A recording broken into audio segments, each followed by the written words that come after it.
స్పీకర్గా ఎన్నికైన అయ్యన్న పాత్రుడు గారికి నా హృదయపూర్వక శుభాకాంక్షలు. అయ్యన్న పాత్రుడు గారు అంటే అందరి పాత్రుడు, ఎప్పుడూ ప్రజల గురించే ఆలోచించే వ్యక్తి. అధికారంలో ఉన్న ప్రతిపక్షంలో ఉన్న ప్రజల సమస్యలు ఎట్లా పరిష్కరించాలని ఆలోచించే వ్యక్తి అయ్యన్న పాత్రుడు గారు. అయ్యన్న పాత్రుడు గారు అంటే ఒక పోరాటం, ఒక పౌరుషం.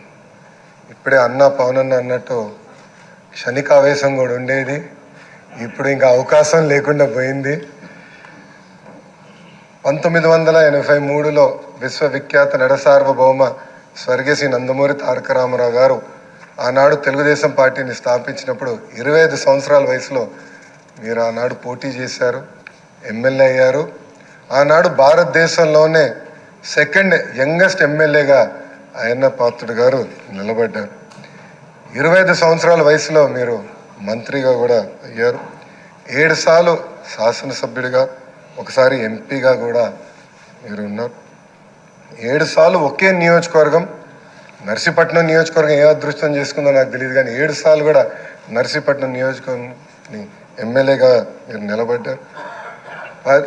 16 సంవత్సరాలు మీరు మంత్రిగా చేశారు.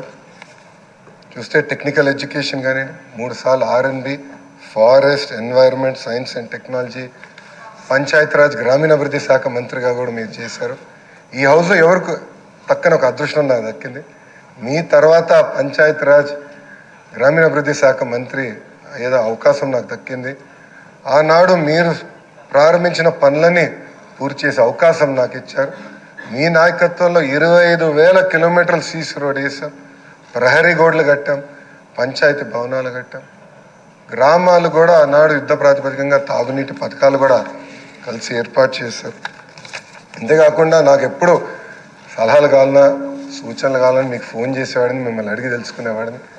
ఆనాడు పంచాయతీరాజ్ గ్రామీణాభివృద్ధి శాఖ మంత్రిగా నేను ఇన్ని పనులు చేయగలనంటే దాని వెనకాల మీరున్నారని ప్రజలందరూ కూడా తెలియజేస్తున్నాను. ఇంతేకాకుండా పెద్దలు గౌరవ ముఖ్యమంత్రి గారు చెప్పినట్లు ఆనాడు ఉత్తరాంధ్ర సుజల సవంతి ఇరిగేషన్ కోసం కూడా మీరు పెద్ద ఎత్తున పోరాడారు. నాకు బాగా గుర్తు, తెలుగుదేశం పార్టీ విశాఖపట్నంలో మహానాడు ఏర్పాటు చేసుకుంటే ఎట్టి పరిస్థితుల్లో అనౌన్స్ చేయాలి అని పట్టుబట్టారు. ఆనాడు కూడా గౌరవ ముఖ్యమంత్రి గారు కూడా అనౌన్స్ చేశారు. అంతేకాకుండా పార్టీలో కూడా పాలిట్ బ్యూరో సభ్యుడిగా, సీనియర్ నాయకుడిగా నాకు ఎప్పుడూ ఒక గైడెన్స్ ఇస్తూనే ఉన్నారు. ఒకే పార్టీ, ఒకే జెండా, ప్రజలే ఎజెండాగా మీరు ముందరికెళ్ళిన వ్యక్తి. గత 5 సంవత్సరాలు మీరు కూడా ప్రభుత్వం చేతిలో ఒక బాధితులు. 23 కేసులు మీ పైన కూడా, బంపర్ ఆఫర్ మీ పైన కూడా పెట్టారు. మీ పైన కూడా నిర్భయ కేసు పెడతాం కానీ అని చేస్తాం, చాలా బాధాకరం. ఆనాడు కావాలని ఇల్లు ఇల్లీగల్గా ఉందని కోర్టు కూల్చొద్దు అని చెప్పినా కూడా అతి ఉత్సాహంతో అధికారుల్ని, పోలీస్ సోదరులను పంపించి మీ ఇల్లు పైన కూడా దాడి చేశారు, కుటుంబం పైన దాడి చేశారు. మీ భార్య కానీ 2 అబ్బాయిలు కూడా బాధితులై ప్రభుత్వం చేతులు. ఆనాడు నేను నర్సీపట్నంకు వెళ్ళాను, కుటుంబాన్ని కలిసినప్పుడు వాళ్ళని ఒకటే అడిగాను, ఇక్కడికి మీరు ఎందుకు వచ్చారు? మీ అవసరం రాష్ట్రానికి ఉంది, ఏం పర్వాలేదు, అయ్యన్న పాత్రుడు గారు పోరాడతారు, ఎక్కడికి వెళ్ళరు, మీరు వెళ్ళి అందరు కార్యకర్తల్ని కాపాడండి అని తల్లి కూడా నాకు చెప్పడం జరిగింది. నేను అది ఎప్పుడూ మరవలేను. రాజకీయాలు చూసి పెరిగిన వ్యక్తి. ఒకప్పుడు శాసనసభ జరుగుతుందంటే రాత్రి 2-3 వరకు కూడా జరిగేది. ముఖ్యమంత్రి గారు, ప్రతిపక్ష నేత హోరాహోరీగా చర్చలు చేశారు. యువకులుగా మేమందరం చూసేవాళ్ళం. ఉందాతనంగా సభ జరిగేది.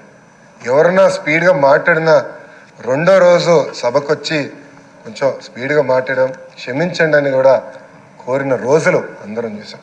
కానీ గత 5 సంవత్సరాలు అన్నీ లేకుండా పోయినాయి. ప్రజలు కూడా ఒక మాటలో చెప్పాలంటే శాసనసభని అసహించుకునే పరిస్థితి వచ్చింది. ఇది చాలా చాలా బాధాకరం. ఇక్కడ చాలామంది మొదటిసారి శాసనసభ్యులు ఉన్నారు. మీ నాయకత్వంలో నేర్చుకునేదానికి మేము ఈ హౌస్కి వచ్చాం. సభ సాంప్రదాయాలు ఏంటి, ఎలా ముందలు తీసుకెళ్ళనేది మీరు మమ్మల్ని అందరినీ గైడ్ చేయండి. యంగ్స్టర్స్గా గతంలో ఎట్లయితే సభ జరిగేదో, పెద్దలు ఎలా ఈ సభని నిర్వహించారో నేర్చుకోవాలన్న ఆలోచనతో మేమందరం ఇక్కడికి వచ్చాం. మీ ప్రోత్సాహం ఎప్పుడు మాకు ఉండాలని మిమ్మల్ని అందరినీ అధ్యక్ష వారిని నేను కోరుతున్నాను. అంతేకాకుండా మాకు నాయకత్వం అందించండి, లీడర్షిప్ ఇవ్వండి. హౌస్ని మేమందరం మీరు చెప్పిన మాట మీద నిలబడతాం. గౌరవ ముఖ్యమంత్రి గారు మన మంత్రులు కలిసినప్పుడు మాకు చెప్పారు, ప్రతిపక్ష హోదా లేకపోయినా, ప్రతిపక్ష ఇక్కడ ఈరోజు హౌస్కి రాకపోయినా మనమే ప్రతిపక్షం అనుకోవాలి. ప్రజల తరపున నిలబడాలి, ప్రజల తరపున పోరాడాలి, ప్రజల సమస్యలు తెలుసుకోవాలి, ప్రజలు కావాల్సిన చట్టాలు మనం తీసుకురావాలని చాలా స్పష్టంగా చెప్పారు. దానికి మీ సహకారం చాలా చాలా అవసరమని మిమ్మల్ని నేను కోరుతున్నాను. అయ్యనాథ్ పాత్రుడు గారిపైన ఎన్ని కేసులు పెట్టినా, ఎన్ని రకాలుగా హింసించినా ఆయన ఒకే మాట చెప్పేవారు, నేను తగ్గేదే లేదనేవారు. అహర్నిశలు పోరాడేవారు. గన్నవరం సభలో కూడా మీరు ఆనాడు వచ్చి మాట్లాడితే కూడా మరుసటి రోజు మీ పైన కేసు పెట్టి నాన్ బెయిలబుల్ వారెంట్ కూడా ఇష్యూ చేస్తాం చూసాం. కానీ ఆయన పాత్రుడు ఎప్పుడు తగ్గలేదు, ఎప్పుడు పోరాడితే ఉన్నారు. ఆ స్ఫూర్తిని మేము అందరం కూడా హౌస్కి తీసుకెళ్తాం. మీ దగ్గర నుంచి మేము చాలా నేర్చుకోవాల్సిన అవసరం ఉంది.